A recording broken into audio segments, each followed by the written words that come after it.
कार्तिक महात्म्य अध्याय 2।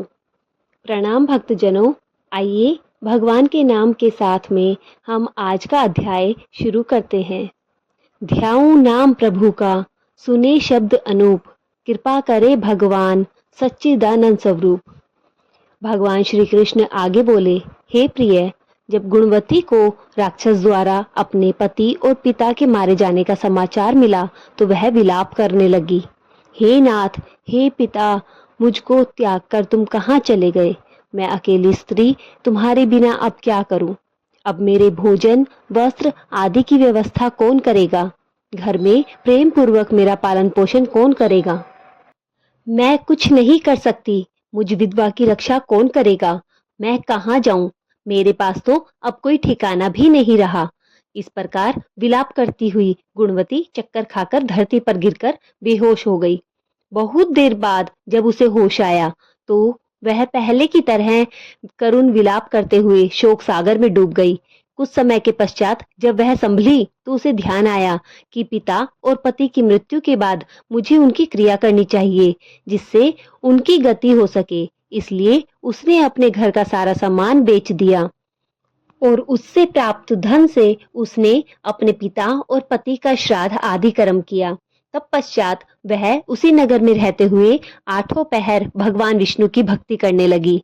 उसके मृत्यु पर्यंत तक नियम पूर्वक सभी एकादशियों का व्रत और कार्तिक महीने में उपवास एवं व्रत किए।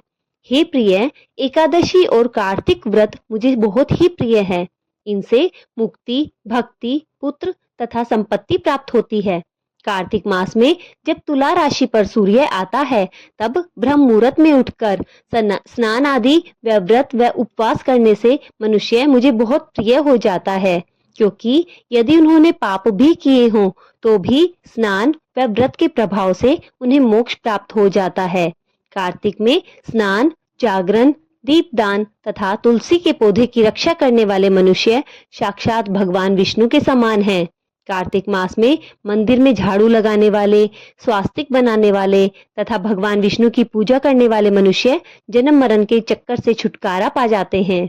यह सुनकर गुणवती भी पतिवश श्रद्धा पूर्वक कार्तिक का व्रत और भगवान विष्णु की पूजा करने लगी। हे प्रिय, एक बार उसे ज्वर हो गया और वह बहुत कमजोर भी हो गई। फिर भी वह किसी प्रकार गंगा स्नान के लिए चली गई।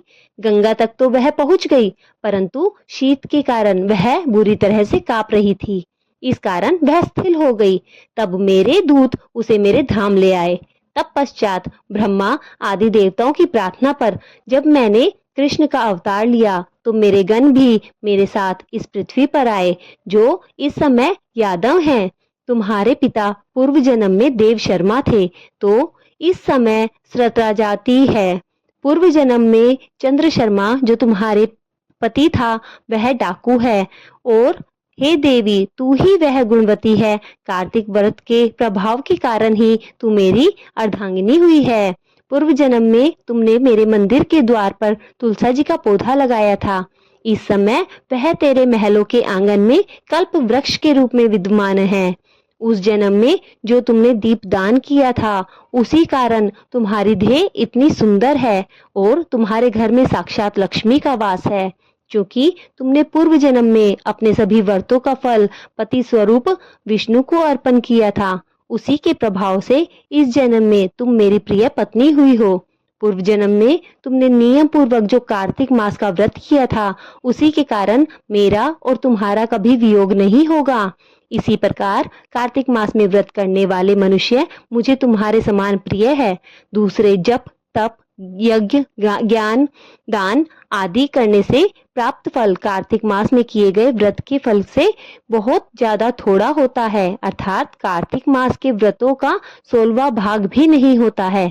इस प्रकार सत्यभामा भगवान श्री कृष्ण के मुख से अपने पूर्व जन्म का पुण्य का प्रभाव सुनकर बहुत प्रसन्न हो गई।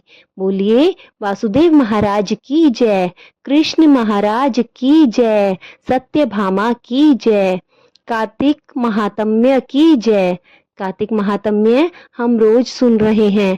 भक्तजनों, अगर आपको हमारी वीडियोस पसंद आ रही हैं तो चैनल को ज़्यादा से ज़्यादा सब्सक्राइब करें, ज़्यादा से ज़्यादा शेयर करें और आप अपनी प्रतिक्रिया भी दीजिए ताकि हमें पता चले कि हमारी वीडियोस आप तक पहुंच रही है।